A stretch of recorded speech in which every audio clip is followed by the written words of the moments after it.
On January 15, 2015, one decision by the Swiss National Bank sent the Swiss franc surging and shocked currency markets around the world. The bank suddenly ended a rule that had kept €1 worth at least 1.20 Swiss francs. The basic reason was simple: defending that line was becoming harder and harder as the euro weakened. The story began in 2011.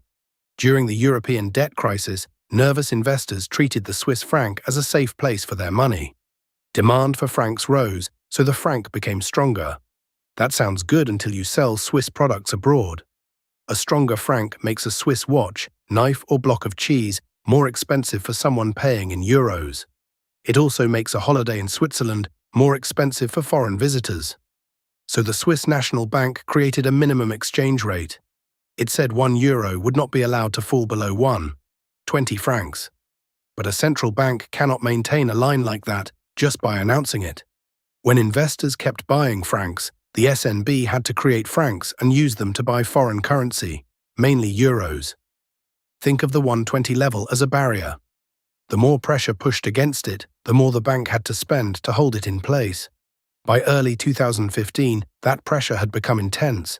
The euro was weakening, and markets expected the European Central Bank to launch large-scale bond purchases that could weaken it further. To keep defending 120, the SNB would have needed increasingly large currency interventions.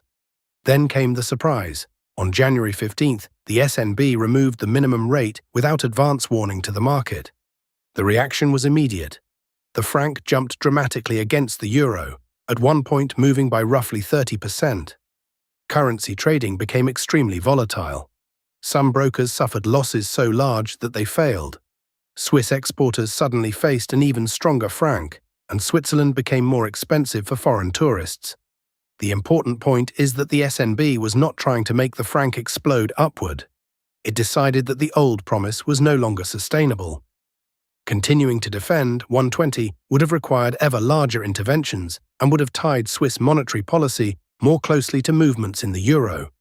That is why the 2015 Swiss franc shock became so famous. A rule that markets had treated as solid disappeared in a single morning, and prices adjusted almost instantly. One central bank decision showed how much global money had been built around that promise.